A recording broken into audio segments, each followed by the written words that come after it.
So, good morning everyone. Nice to see you all. Thanks for coming on this grey February day. Welcome to those of you online. To remember to look up at the camera in the top of the room. So we're here to celebrate Parinirvana Day. In a moment we're going to salute the shrine. If you've got a shrine at home, I'd encourage you to salute that. If not, you could orientate yourself in the direction of East London so that we're all facing the same way. Those of you online. We'll do a little sit just to arrive, and then I'll say a few things about the day and about the programme. I'm going to be leading the day with Sraddhagita, which is a real pleasure. So that's Sraddhagita just there. So let's salute the shrine.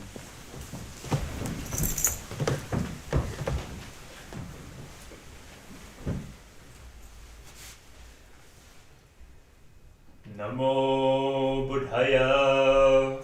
Namo Buddhaya. Namo Dharmaya. Namo Dharmaya. Namo Sanghaya. Namo Sanghaya. Namo Namah. Namo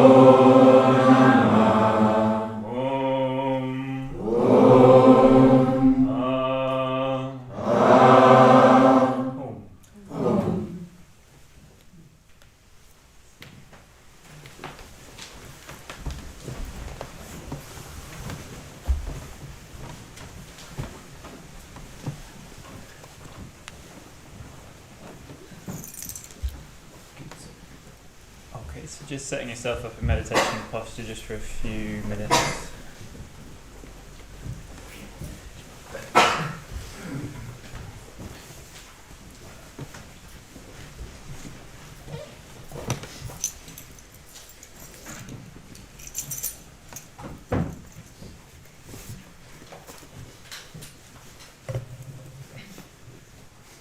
And closing your eyes when you're ready.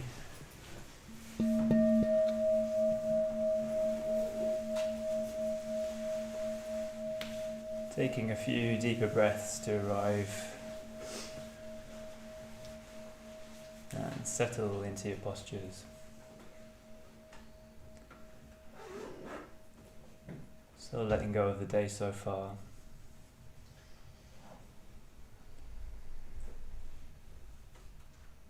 And perhaps just orientating your mind to the day ahead.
So you should view this fleeting world, a star at dawn, a bubble in a stream, a flash of lightning in a summer cloud, a flickering lamp, a phantom,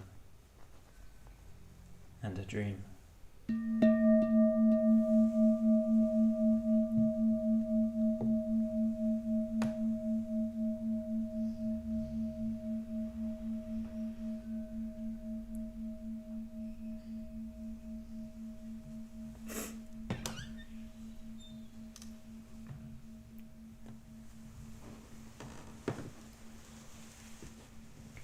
Opening your eyes when you're ready.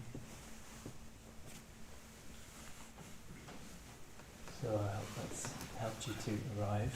It's really, really good to have you all here. We were just saying during the pandemic we did these festival days online, and for the teachers it was just an empty room and a camera. So really, really nice. I think this is the second in-person one we've done again. Great to have a full shrine room of lovely looking faces, so welcome again. So yes, we're going to be celebrating the Parinirvana of the Buddha today,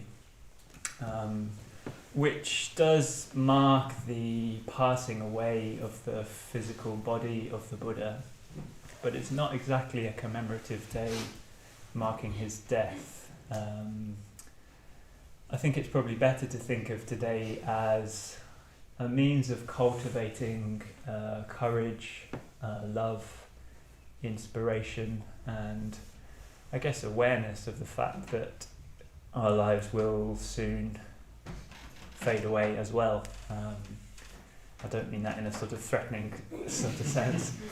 I think it's good to celebrate these sorts of days and to bring a full awareness of the transience of life, of our lives, so that we can develop a sort of fearlessness. I think probably a lot of our anxieties in our lives are to do with death in one way or another.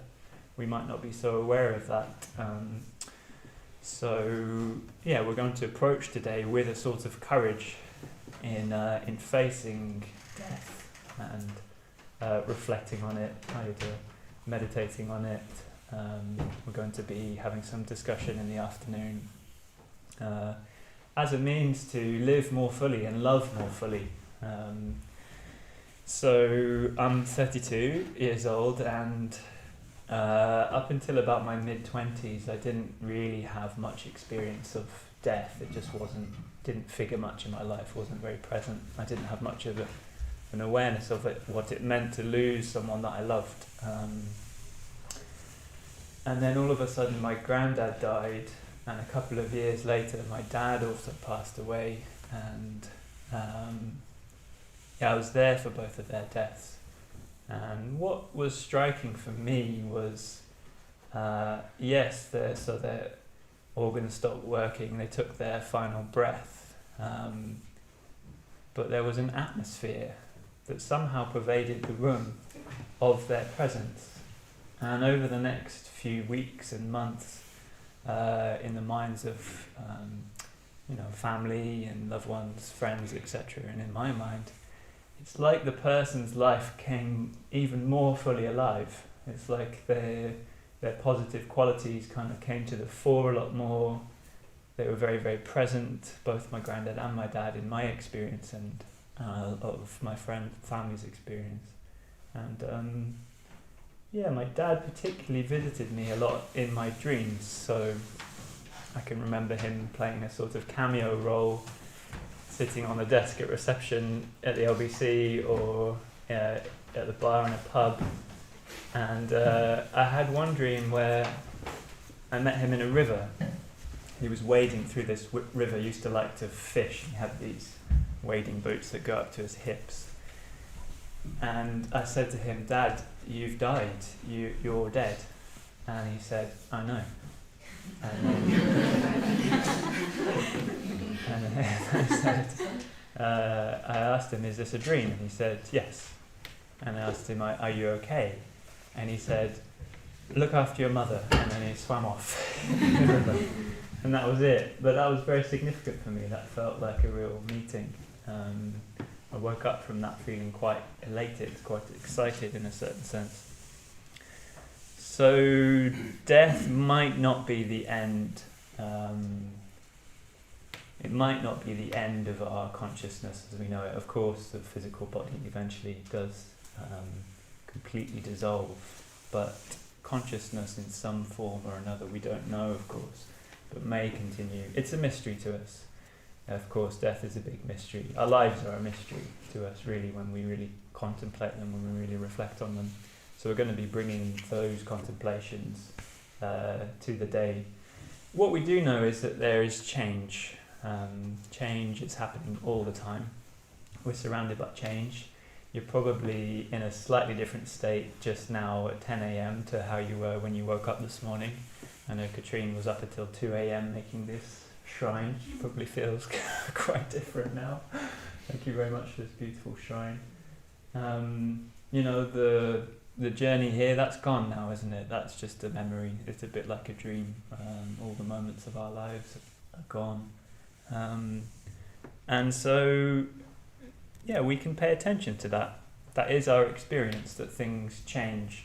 So we're going to be spending the day reflecting on that and feeling that and approaching that with wisdom. The Buddha really in his final days just kept on urging his followers to practice, and particularly to pay attention to the changing nature of things, to impermanence. It's like he's saying, look, I've given you everything you need now, just practice, just do it. You don't need me anymore, essentially what he was saying at the end. So in a sense we're going to be honouring that today. We are going to be practicing a lot, meditating, reflecting, doing pujas. And of course this evening we're going to be celebrating, I think, is it 14 people? 12? 14? 14 people, becoming mitras, taking that really important step of commitment to practicing a Buddhist life. So it's a celebration in a sense. But it might be challenging as well. In the team check-in, someone was saying, they felt a bit nervous perhaps about reflecting on death in particular. And when we think about impermanence, we often think about things coming to an end, and that can be scary. The fact that everything we know, everything that we love, will eventually fade away. And we can even end up feeling a little bit despondent about that sometimes. But I think it's also really good to emphasize the fact that things emerge as well. Often you have this synchronicity of people passing away and people being born at similar times. And I think it's really nice to think about what might emerge between us today as we reflect on these important matters. What might come into being.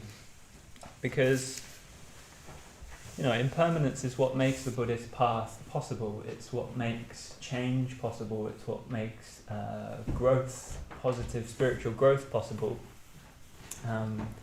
It would be quite dull, wouldn't it, if life was just one monotone, if all music was just one note. We probably wouldn't have much life, actually. We wouldn't have much joy. So because there is flux, because there is this vibration, there's poetry, there's music, there's dance, there's inspiration, there's love, there's life itself. So in a sense today is a bit of a celebration as well. So we're going to be reflecting on impermanence in different ways. So of course we can take the microscopic view on impermanence and investigate our experience, so the physical sensations of the body, our thoughts, our feelings, our moods, our emotions, that are changing all the time. Even things that seem sort of stable. If you just look at the Buddha for a few moments, you'll notice that even our visual field is changing all the time. And we can also take a telescopic view. So we're going to be doing that a little bit today, thinking about our lives like in those words from the Diamond Sutra that I read, as a star at dawn, a bubble in a stream, a flash of lightning in a summer cloud, a flickering lamp, a phantom and a dream. So of course our lives are bookended by vast expanses of time, inconceivable expanses of time. And of course where we are today in this shrine room in Bethnal Green, when we open out to vast expanses of space, and to think about our lives in that way. Because of course when we do that, it puts things in perspective, doesn't it? It gives us a better sense of what's important perhaps, of how we want to orientate our lives. It gives us perhaps more of a sense of purpose, of direction. And also the very fact of reflecting and having an awareness of change and impermanence within our experience is also freeing. I don't know if you've had this experience before of energy being released when you focus on the change in your experience. of course, that's what we do when we meditate. In a sense, meditation is simplifying our lives. It's narrowing our focus to a point in our experience, and in a sense, dropping some of the extra peripheral stuff, the stories, the narratives, the hang-ups, the habitual anxieties that we might have, to bring our awareness into a point of focus. And it seems to be what happens when we do that is that love emerges. In a sense, we don't need to cultivate metta today. I think when we bring an awareness to something like death, something like impermanence, we do just feel more loving. When somebody dies, you just feel love, don't you? That just happens. It just seems to happen very, very naturally. So in a sense, we're not going to need to do very much today. We'll be dropping in these reflections. And just see what emerges for you. And I really hope that it's a very positive day for you as well. The mood might be somber at times. We're going to be, particularly in the afternoon, remembering people that have died. And at any point during the day, if you've brought a photograph of someone that you've lost in the last year or so, feel free to come and put it on the shrine. We'll have tea breaks and things when you can do that. But yeah, it would be a real celebration of life and love, really, and beauty. Yeah, we've got this really beautiful shrine that evokes so succinctly, in a way, the final passing of the Buddha. And you'll see it's abundant, isn't it? It's abundant and it's full of colour, and it sort of points towards something. So just to tell you a little bit about the structure of the day, so we're going to meditate now for about 40 minutes. We'll do the mindfulness of breathing practice. We'll then have a silent tea break at 11 for about 15-20 minutes. So again, just allow you to settle into the day. We'll then come back in here and Sraddhagita will lead a metta practice. She'll be reading some extracts from the Parinirvana Sutta. So we'll be hearing some of the stories from the last days of the Buddha. And then, we might do a short ritual, a short puja, very short. At 1 o'clock we'll have lunch. So I'm afraid those of you online, you won't be able to join us for lunch, but we'll be thinking of you having your lunch. If you haven't brought anything to share, then you can go out just before and get some things. We'll have a shared lunch.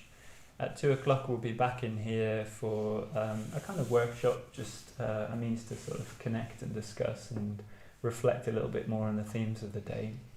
At 3 o'clock there'll be the ritual, remembering people that have died, another metta meditation.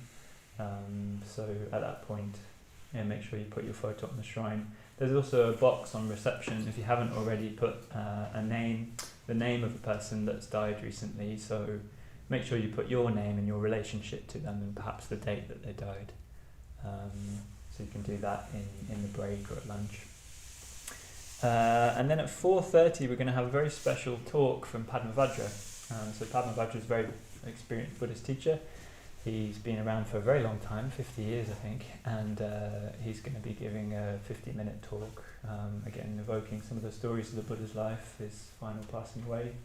We'll have a chance to think about our wills after that and leaving legacy after we die, so it's you'll see it's all on theme. Then we've got a shared supper together. The guys in Sakavati, the community upstairs, are making a curry, and you'd be very, very welcome to join us in eating that, making lots of it all day. Oscar over there is going to be involved in that later. And then at 7:15 we'll have the Mitra ceremonies and puja, and we'll finish at about 9:30.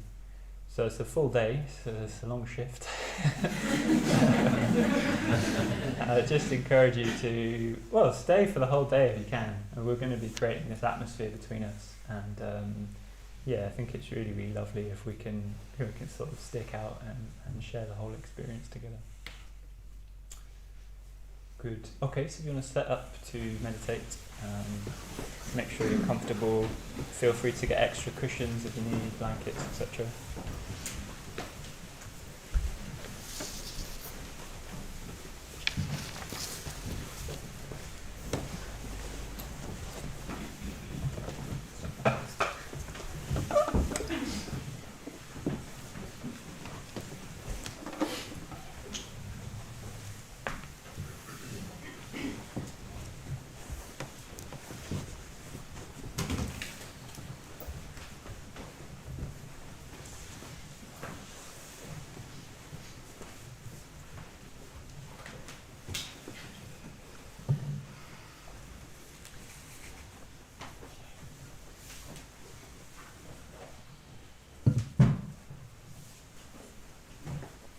So we're going to do the mindfulness of breathing practice in 4 stages.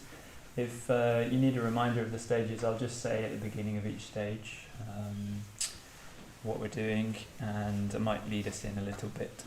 But yeah, just as soon as you've closed your eyes, coming into an awareness of the changing experience in your senses, in your experience of your body, in your mind.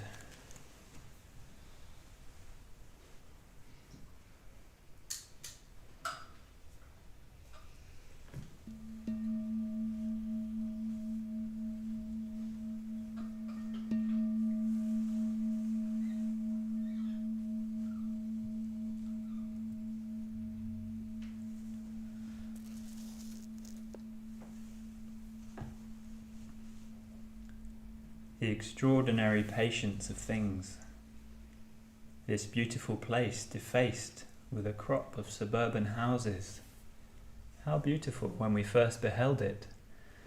Unbroken field of poppy and lupin walled with clean cliffs. No intrusion, but 2 or 3 houses pasturing, or a few milch cows rubbing their flanks on the outcrop rockheads. Now the spoiler has come. Does it care? Not faintly. It has all time. It knows the people are a tide that swells, and in time will ebb, and all their works dissolve. Meanwhile, the image of the pristine beauty lives in the very grain of the granite, safe as the endless ocean that climbs our cliff. As for us, we must uncenter our minds from ourselves. We must unhumanize our views a little and become confident as the rock and ocean that we were made from.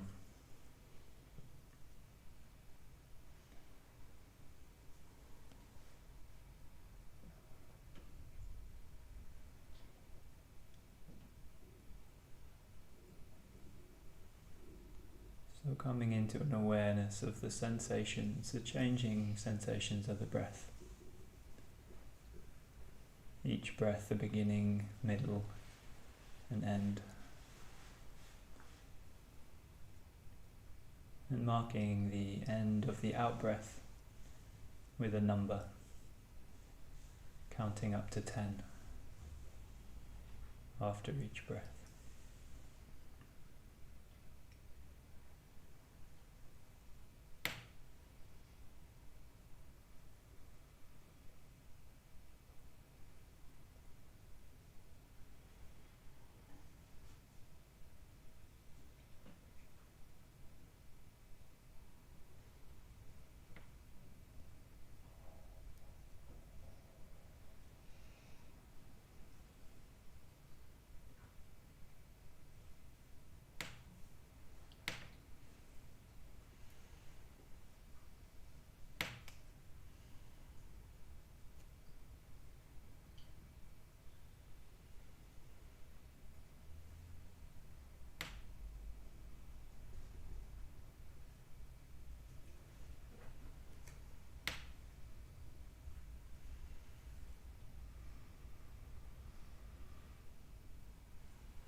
second stage,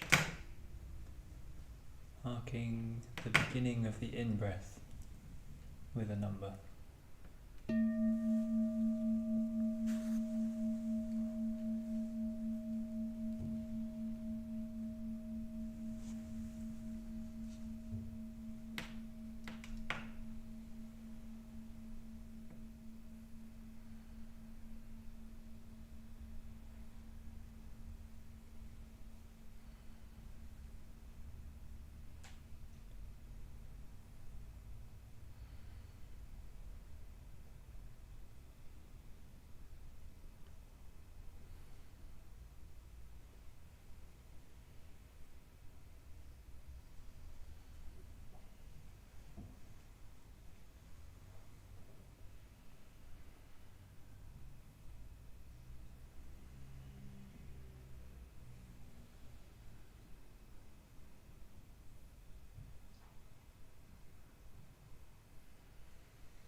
the third stage, dropping the counting and just being with the breath.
fourth stage.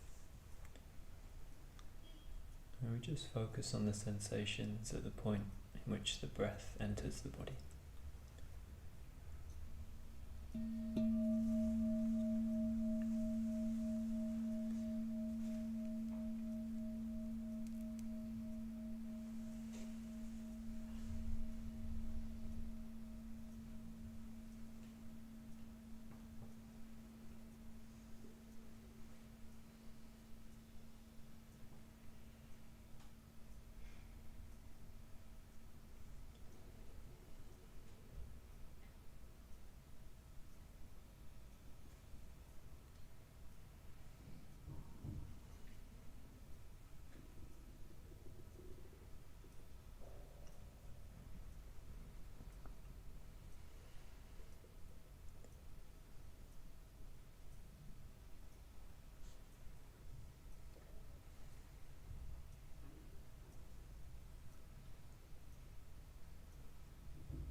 the extraordinary patience of things.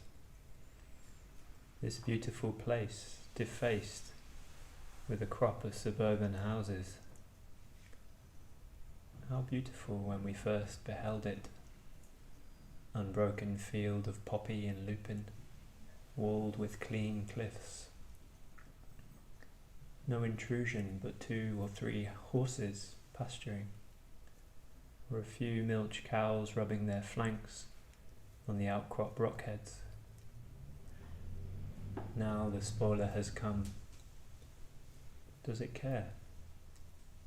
Not faintly. It has all time. It knows that people are a tide that swells and in time will ebb and all their works dissolve.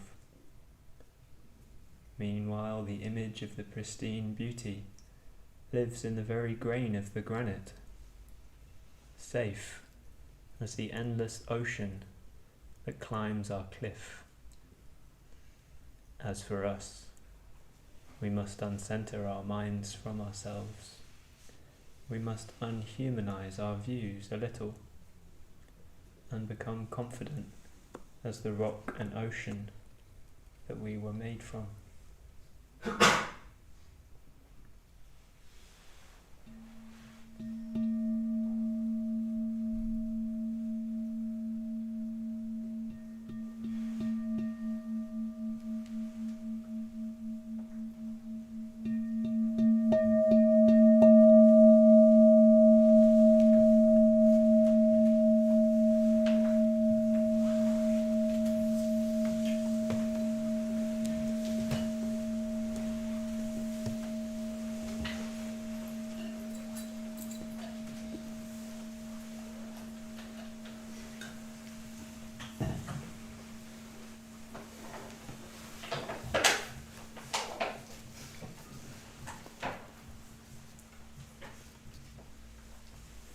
Okay, so we're going to have a silent tea break now for about 20 minutes.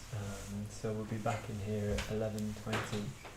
And the invitation really is to use the tea break as an opportunity to experiment and investigate this notion of change. So you could see it as a bit like walking around an art gallery or something. Really, really noticing, paying attention. Of course, we're going to be in silence, so we won't be talking, communicating with each other on that level, but notice the little interactions that you have with people, the eye contact, the smiles, your internal experience, your thoughts and feelings, but also opening out your senses. When you've got your cup of tea, obviously paying attention to it, the steam rising, and the changing sensations of taste, all of that. So in a way we're just carrying on the meditation, we're carrying on the thread of awareness into the tea break and awareness of each other, and then we'll be back in here at 11:20, and Sraddhagita's got some treats in store for us, so enjoy.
Great, I think you're all back even a little bit early, so I'm just going to give a couple more minutes in case people online have gone off to get their tea. I know they haven't got as far to go, but they might not all be back yet. So whilst we're here, we can just be contemplating this very, very beautiful shrine, which really does, I think, evoke for us something of the mystery of Parinirvana.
There's a seat just here.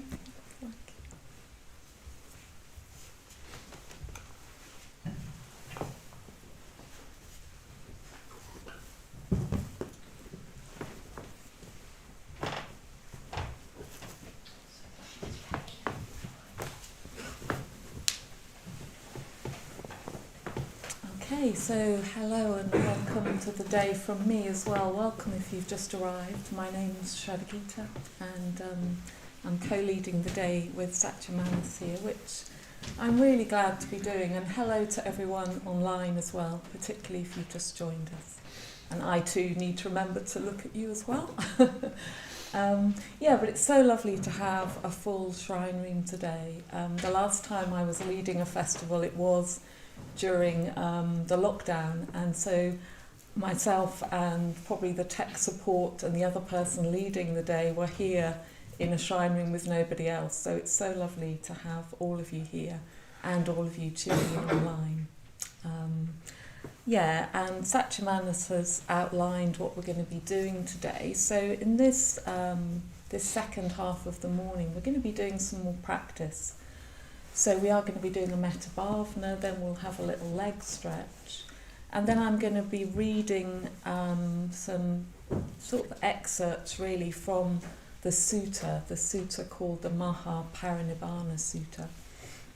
And then we'll have a bit of time to reflect, and then I'll maybe read another little excerpt. The timings in these realms don't always go how you think, so we'll just play a bit by ear. If there's enough time, we may do a little ritual as well. We might do some mantras. But we're not in that sort of linear time of 5 minutes and 10 minutes. We're in a more mysterious realm, hopefully. We're getting a sense of that. So we'll see how it goes. But I wanted to say a few things about the significance of Parinirvana Day. I was listening last night to a talk actually by Bhante Sangharachta, our teacher, and he was talking about the significance of Parinirvana Day. So I thought I'd just share what he says about it. Just a few things really. So one of the things that he says is that there's a kind of heightened awareness, or a reminder, if you like, that all must die. So that's one of the significances of Parinirvana Day. But he also says that we can remember too that physical death doesn't sever connection.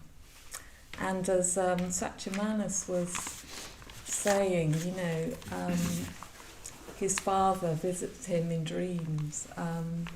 I too have had that with my own parents who've died. In a lot of the dreams, I know that they've got to leave. I know on some level that they've died, but I'm always so pleased to see them. And Bhante also really highlights that the spiritual community, our community, is not limited to those who are alive. We're all here on the backs, if you like, of all the people who've been before us. And of course, Bhante Sangharajta is the founder, and without him none of us would be here. But also on our shrine we have quite a few stupas. These are these beautiful forms, if you like, architectural kind of forms. And if you've been to Vajrasana, you'll have seen our stupa there. And all of these contain the ashes of different order members who have died and who've had a significant effect here at the London Buddhist Centre. And certainly whenever I come into this room and I see these stupas, it's like those people are here with me, some of whom, at least two of them, were pretty close friends. So I think that's also really important to remember, that our community isn't limited to just those of us who are alive. And we can, and we do, every time we come into this shrine room in a way, we tune into all the metta that's probably ever happened in this room. If we think about how many people have maybe sat here and practiced the metta bhavana, that can really help us if we're struggling. And people often say that there's a real atmosphere here in this room. And I think it is because of all the practice that's happened over the years. And I think our shrine today also evokes an atmosphere. It evokes an atmosphere of beauty, it evokes an atmosphere of depth, but also something of the mysteriousness of death, and that we don't really know. We don't know anything about it unless we can remember past lives or those kind of things, which I haven't had any of those memories. But it definitely does evoke something of that mystery. So Bhante also says that Parinirvana Day can help us to come to terms with death, our own and the death of others. And he says that commemorating helps us to remember that at any moment death may come. And then he goes on to say that we should all try and compose any misunderstandings or quarrels that we have with people within our community or elsewhere. And that's not always easy, but it's good to just be reminded of that. It can be an impetus to sort out little difficulties we might have with people, because we really don't know when we will die. Those are some of the things that he says about the significance of Parinirvana as a festival day. So I thought we could do a metta bhavana, and as we're doing it, we can really bear in mind that all the people we put in it, just like us, are subject to impermanence and are changing. And I think it's really important to remember that, because maybe then sometimes possibly our indifference in the third stage, the things we're working with in the fourth stage with a difficult person, maybe we can have a slightly different perspective on those things just by dropping in that awareness that just like us, these people are subject to death, to impermanence, to change. So to guide us into the metta, I thought I'd actually read a little poem from Bhante, one that he wrote towards the end of his life. And it's from this book that was actually put together just a few days after he died. So he died in 2018. And Vidya Devi, who's been one of his editors of a lot of his books, put this book together in a few days. And it's called 108 Ways of Looking at Death. And it's got some really beautiful gems in it, really. So many different things. Lots of extracts from different seminars and books that he's written. So if you can get hold of it, it's well worth it. I'd really recommend it. So I'm going to read us a little poem in a minute to start us in our Metta bhavana. So we can just set ourselves up for that.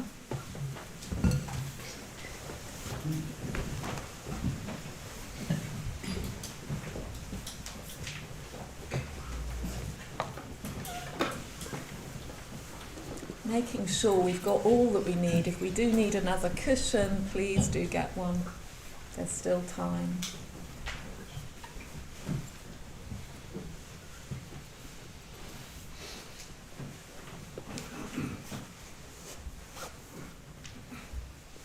And we really do need metta and positive emotion if we are going to reflect on impermanence, if we are going to reflect on change, if we are going to reflect on death.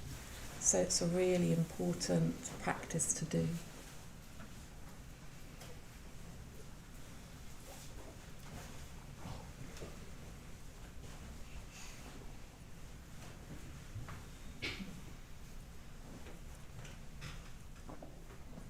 So really feeling our connection with the earth beneath us,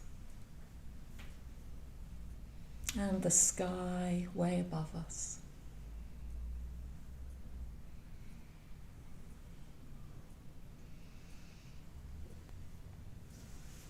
And having a sense of where we are.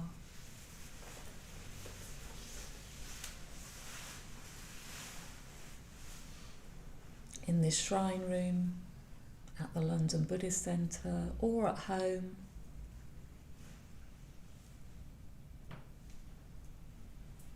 And if you're here, really trying to tune into the atmosphere,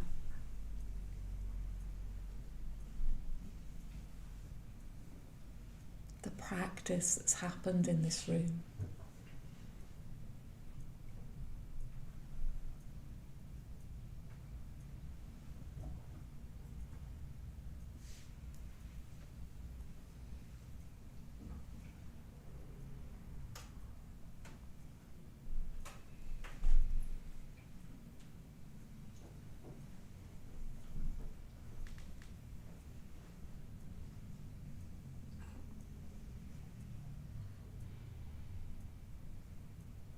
And being aware that we're meditating here with other people.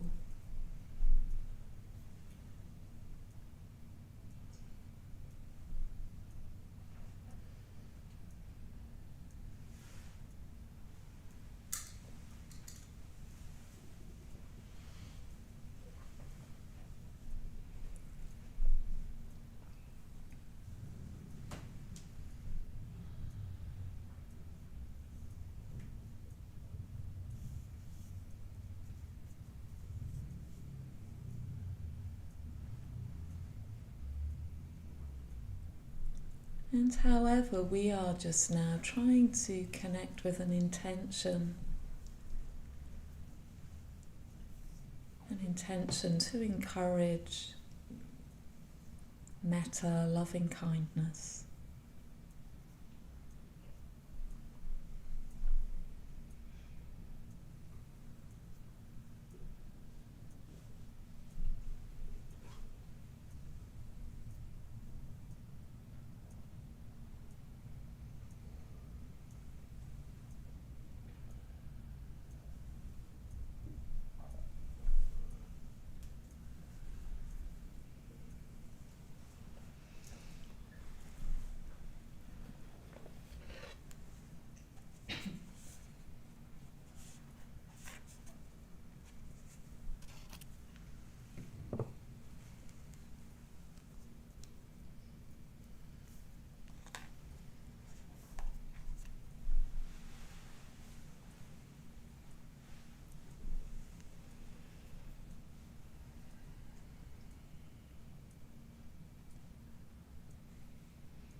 these words of Sangharakshita's poem.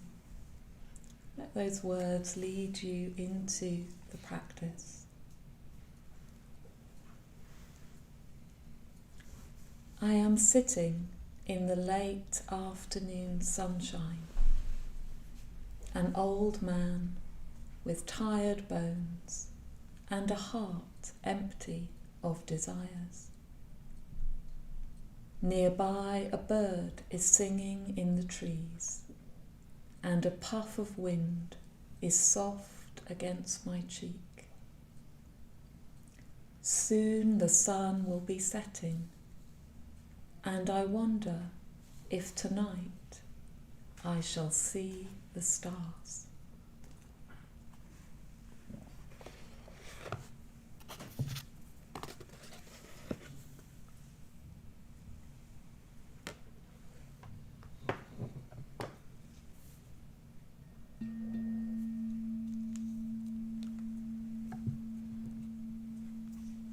The Metta bhavana.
this final bell, just relaxing your efforts, but sitting quietly, just giving yourself a chance to absorb the practice.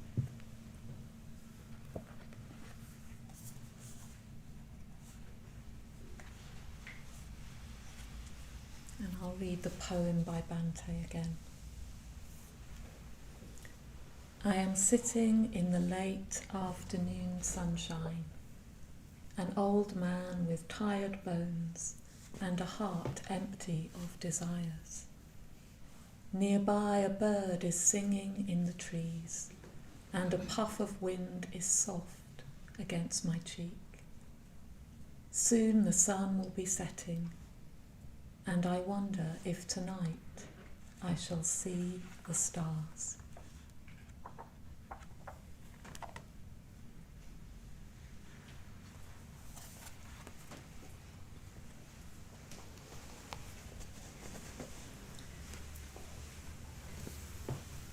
And then if you want to, on the next bell, we could just take a mindful standing pause. So I'll ring a bell, and if you want to just stand for a few moments, we can do that.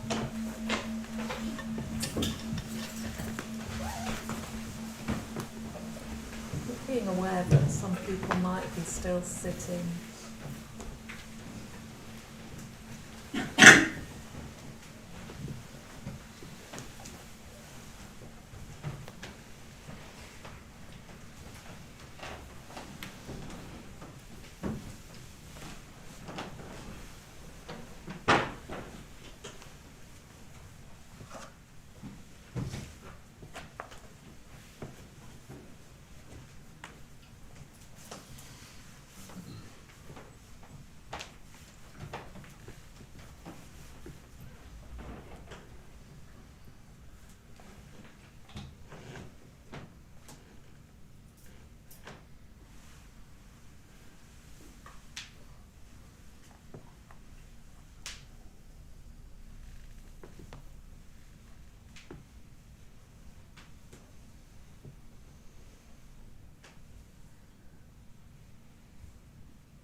While we're standing, I'm going to read us another short poem, this time a haiku by Bhante. The ship sails on its way, leaving behind a brilliant wake on which the moon shines dazzlingly. The ship sails on its way, leaving behind a brilliant wake on which the moon shines dazzlingly.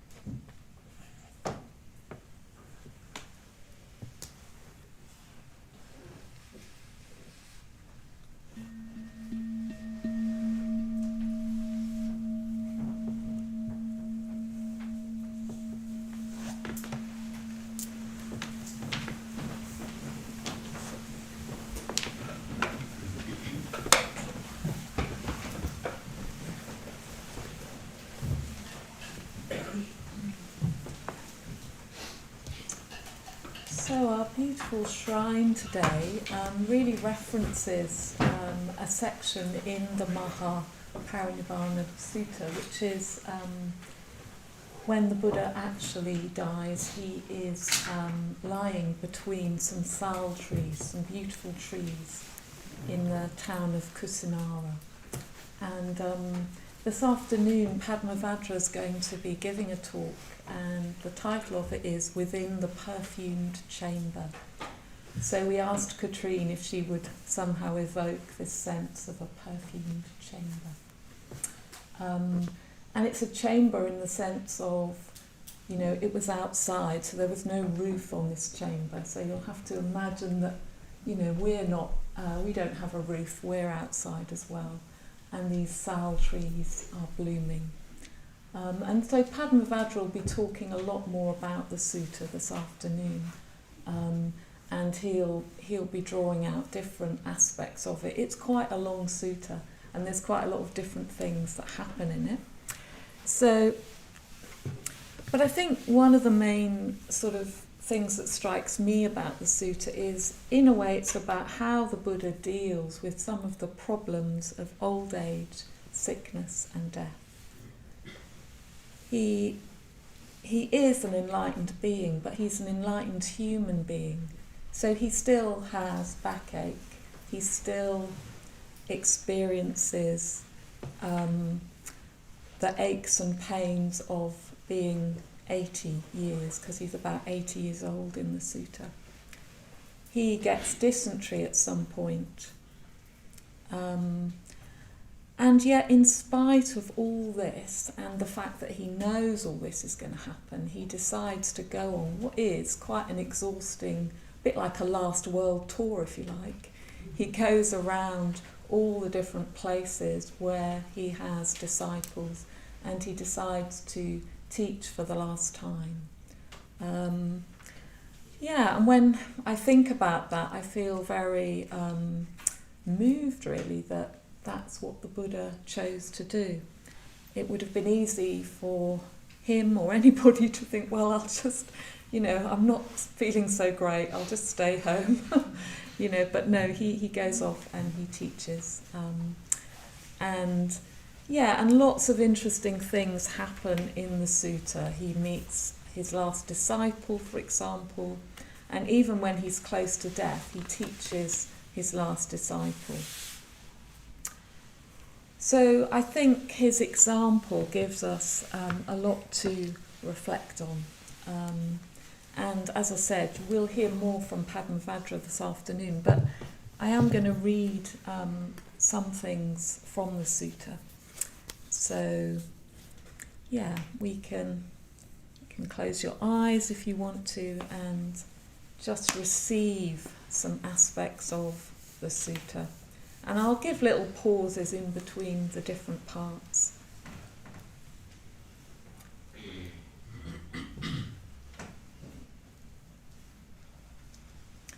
So this one is about the Blessed One's sickness, or deadly sickness.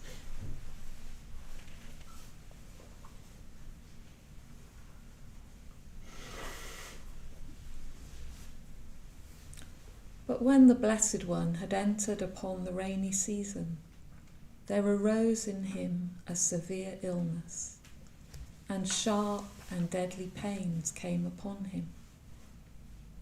And the Blessed One endured them mindfully, clearly comprehending and unperturbed. Then it occurred to the Blessed One, it would not be fitting if I came to my final passing away without addressing those who attended on me, without taking leave of my community of followers. Then let me suppress this illness by a strength of will and resolve to maintain the life process and live on.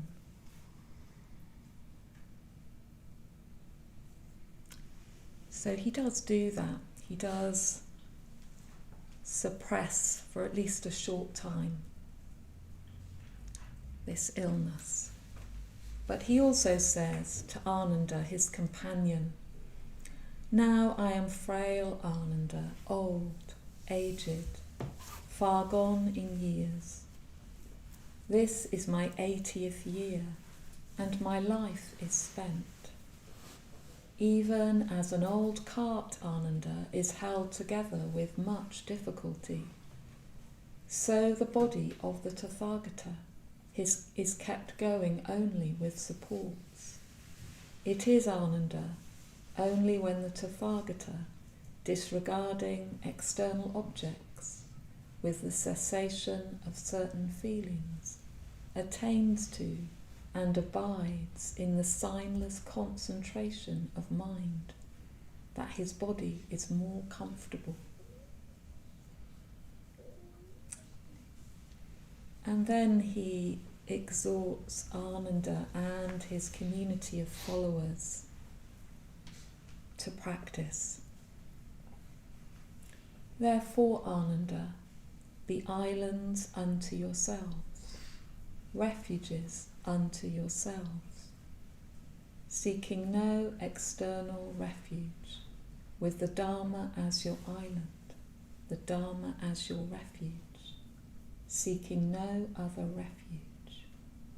And how, Ananda, can one be an island unto oneself, a refuge unto oneself, seeking no external refuge, with the Dharma as island, the Dharma as refuge, seeking no other refuge? When one dwells contemplating the body in the body, earnestly, clearly, comprehending and mindfully, after having overcome desire and sorrow in regard to the world. When one dwells contemplating feelings in feelings, the mind in the mind, and mental objects in mental objects, earnestly, clearly comprehending and mindfully, after having overcome desire and sorrow in regard to the world, then truly are they an island unto themselves, a refuge unto themselves, seeking no external refuge, having the Dharma as refuge, the Dharma as island, the Dharma as refuge, seeking no other refuge. Those followers of mine, Ananda, who now or after I am gone, abide as an island unto themselves, as a refuge unto themselves, seeking no other refuge, having the Dharma as their island and refuge, seeking no other refuge, it is they who will become the highest, if they have the desire to learn.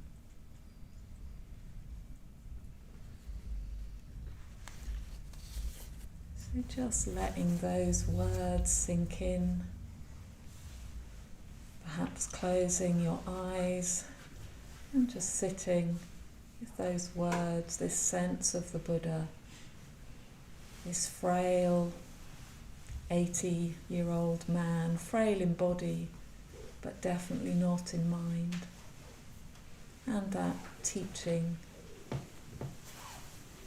to rely on the Dharma, to become an island, to seek refuge in the Dharma.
There's also a lovely part in the sutta where Ananda, the Buddha's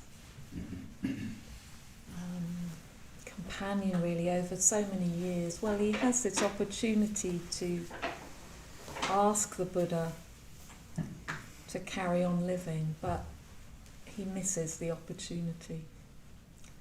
He doesn't quite realise that he could ask the Buddha to stay longer, to live longer. So at that time then, that's when the Buddha really relinquishes the will to live.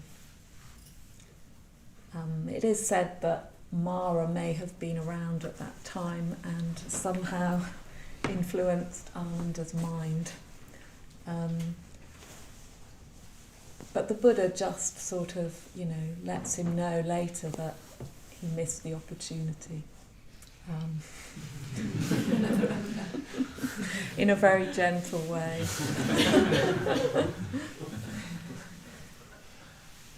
And later, Ananda is the one who is weeping at the door when the Buddha is getting ready to die, and the Buddha has to remind Ananda that he has taught that everyone must pass away.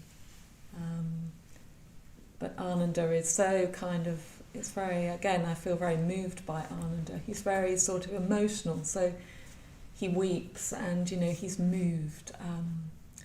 And I'm sure that,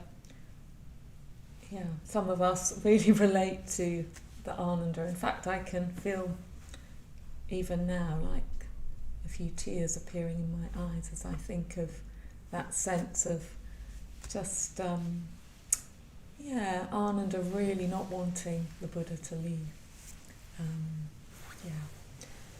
And of course he says about the Buddha, and this is quite a famous thing, that it's not the Buddha's wisdom that Ananda necessarily remembers or wants to draw attention to. What he wants to draw attention to is the Buddha's kindness to he who was so kind.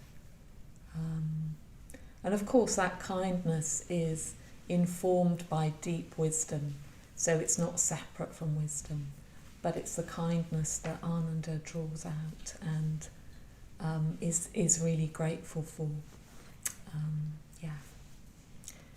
So I thought next I'd read a little bit about this perfumed chamber, just to get us in the mood for this afternoon, when Padmavajra will be talking a little bit more about it.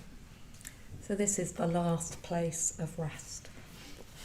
So feel free to keep your eyes open and listen, or sit and meditate.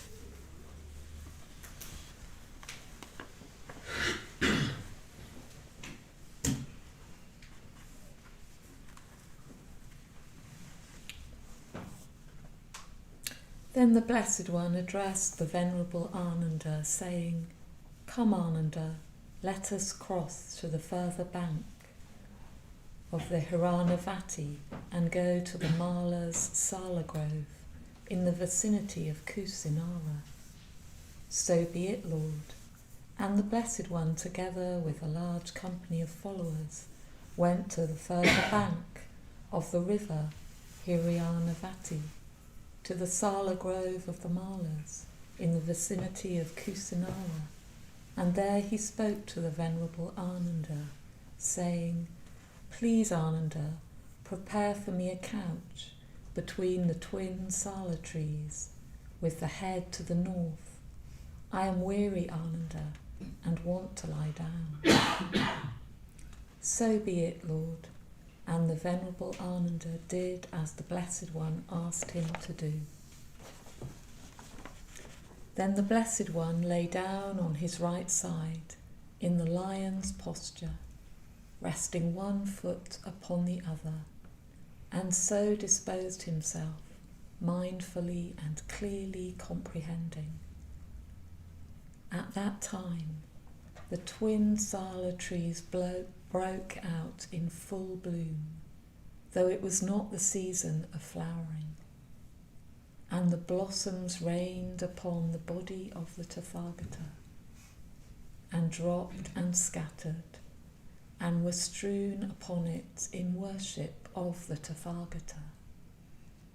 And celestial mandarava flowers and heavenly sandalwood powder from the sky rained down upon the body of the Tathagata, and dropped and scattered, and were strewn upon it in worship of the Tathagata. And the sound of heavenly voices and heavenly instruments made music in the air out of reverence for the Tathagata.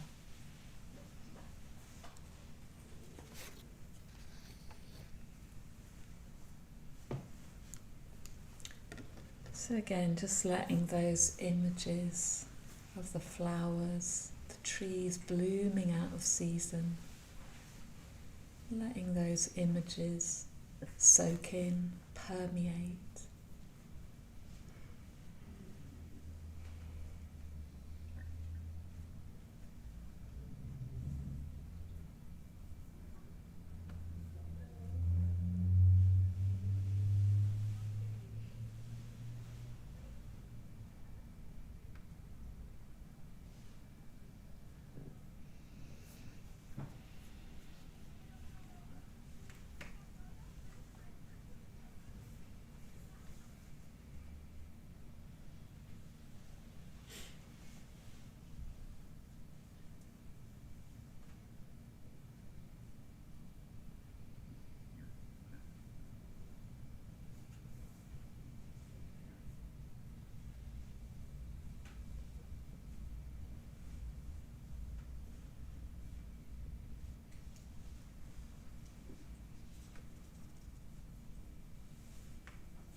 And then just a short reading from the sutta of the Buddha's final teaching.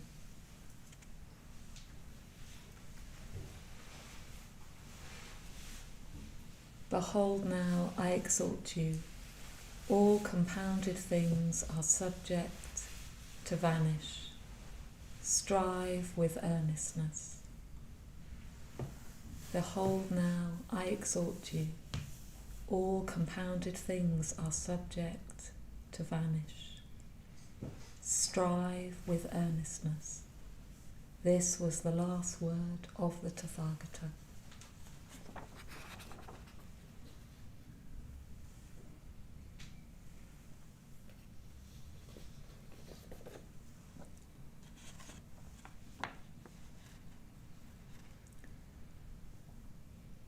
And then the Blessed One passed into Nibbana. And the Blessed One entered the first jhana. Rising from the first jhana, he entered the second jhana. Rising from the second, he entered the third jhana. And rising from the third jhana, he entered the fourth jhana. And rising out of the fourth dhyana, he entered the sphere of infinite space. Rising from the attainment of the sphere of infinite space, he entered the sphere of infinite consciousness. Rising from the attainment of the sphere of infinite consciousness, he entered the sphere of nothingness. Rising from the attainment of the sphere of nothingness, he entered the sphere of neither perception nor non-perception. And rising out of the attainment of the sphere of neither perception nor non-perception, he attained to the cessation of perception and feeling. And the Venerable Ananda spoke to the Venerable Aniruddha, saying, Venerable Aniruddha, the Blessed One has passed away. No, friend Ananda, the Blessed One has not passed away. He has entered the state of the cessation of perception and feeling. Then the Blessed One, rising from the cessation of perception and feeling, entered the sphere of neither perception nor non-perception. Rising from the attainment of the sphere of neither perception nor non-perception, he entered the sphere of nothingness. Rising from the attainment of the sphere of nothingness, he entered the sphere of infinite consciousness. Rising from the attainment of the sphere of infinite consciousness, he entered the sphere of infinite space. Rising from the attainment of the sphere of infinite space, he entered the fourth dhyana. Rising from the fourth dhyana, he entered the third dhyana. And rising from the third dhyana, he entered the second dhyana. Rising from the second dhyana, he entered the first dhyana. Rising from the first dhyana, he entered the second dhyana. Rising from the second dhyana, he entered the third dhyana. Rising from the third dhyana, he entered the fourth dhyana. And rising from the fourth dhyana, the Blessed One immediately passed away.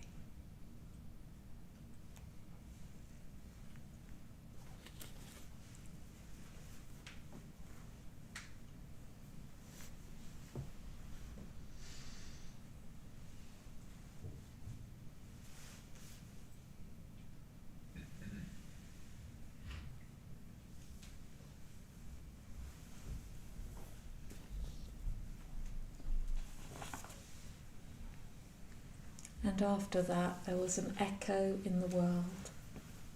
And when the Blessed One had passed away, simultaneously with his Parinirvana, there came a tremendous earthquake, dreadful and astounding, and the thunders rolled across the heavens.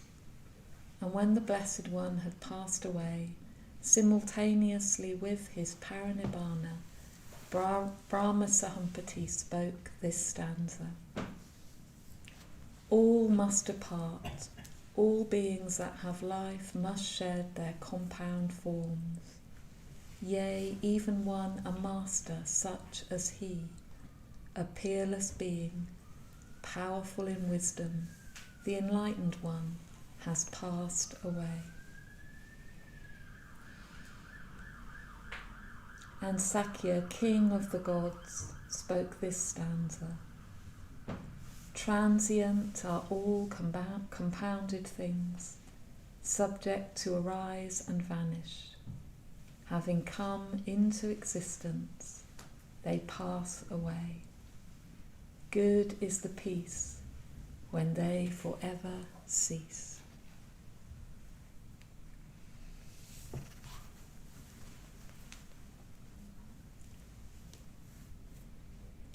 So just letting those teachings soak in.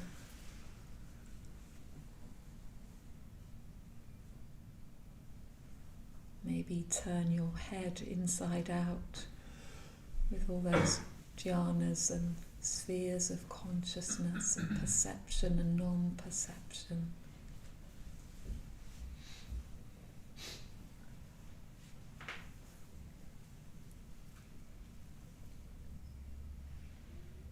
And imagine those thunderclaps, earthquakes.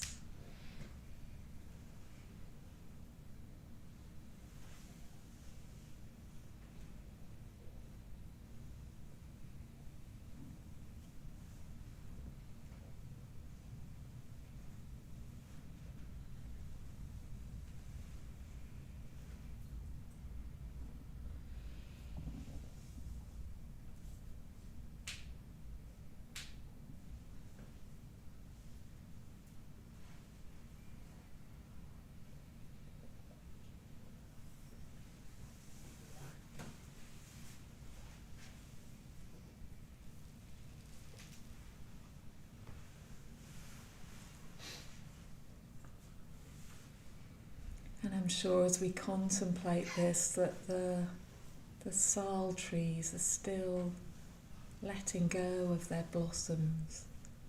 So keep imagining these flowers falling around the Buddha, around the Tathagata.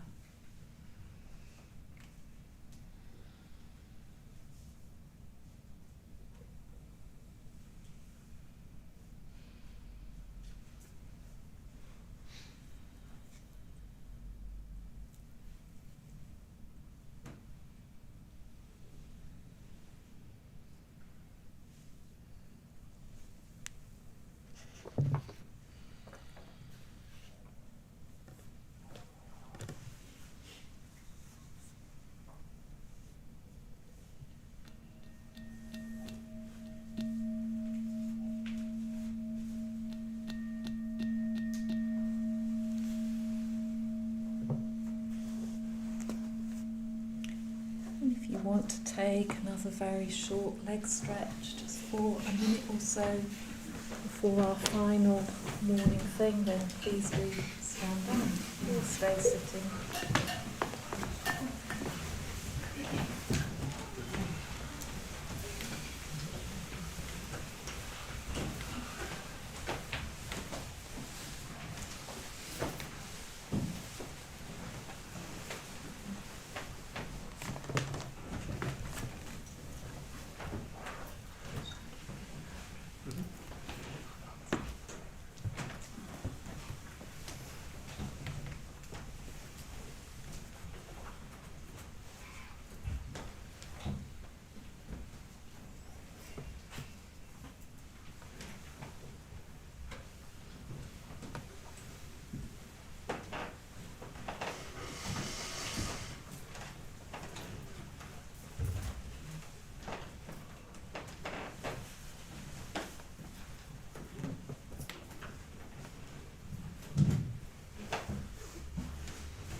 So to sort of complete our morning, we're going to do a very short ritual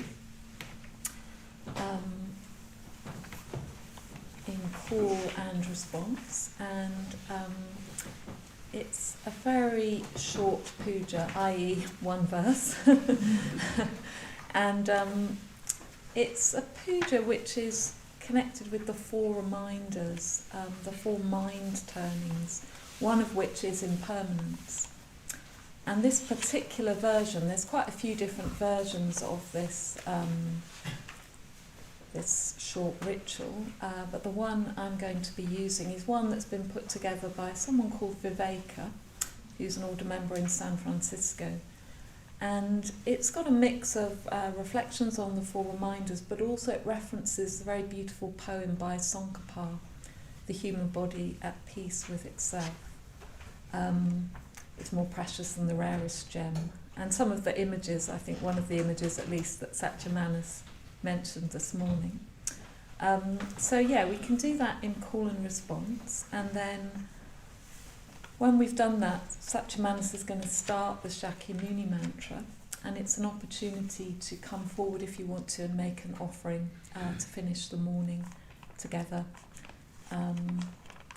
And now I'm just trying to find this ritual, which I forgot to bring after all that this morning, and now I wrote it down, but luckily I know it off by heart if I can't find it, so we'll be okay. But it was just more in case I forgot a line, which it's very easy to do. Let me see if I can find it. Just bear with me. I'm sure I can trust my memory, although, you know, as you get older, the memory isn't quite as good. So, but this is something I have actually used myself a lot, so I'm sure if I can't find it, I will remember it. Okay, let me see if I can find it. Ah, here it is. Great.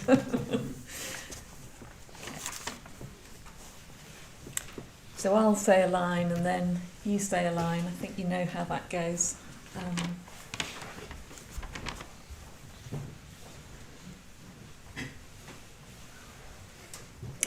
And really, I guess this is a reminder to us to make the most of our precious human life, really.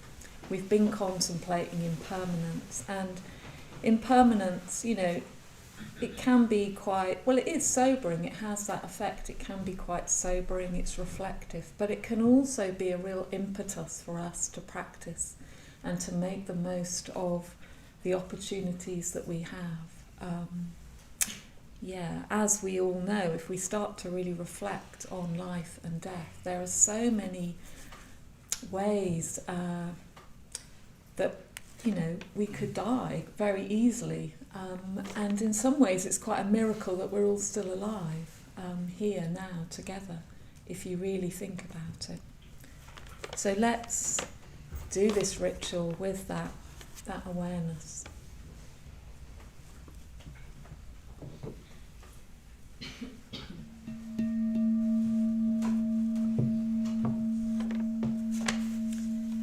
This human birth is precious. This human birth is precious. An opportunity to awaken. An opportunity to awaken. The body is impermanent. The body is impermanent. Death is certain. Death is certain. The cause and effect of karma shapes the course of my life. The cause and effect of karma shapes the course of my life. Life has inevitable difficulties. Life has inevitable difficulties. No one can control it all. No one can control it all. These four reminders expose my preoccupations. Expose my preoccupations. Things that at death will mean nothing to me. Will mean nothing to me. This life I must know. This life I must know. As the tiny splash of a raindrop. As the tiny splash of a raindrop. A thing of beauty. A thing of beauty. That disappears even as it comes into being. That disappears even as it comes into being. Therefore I recall. Therefore I recall. My inspiration and aspiration. My inspiration and aspiration. And resolve to make use. And resolve to make use. Of every day and night. Of every day and night. To achieve it. To achieve it.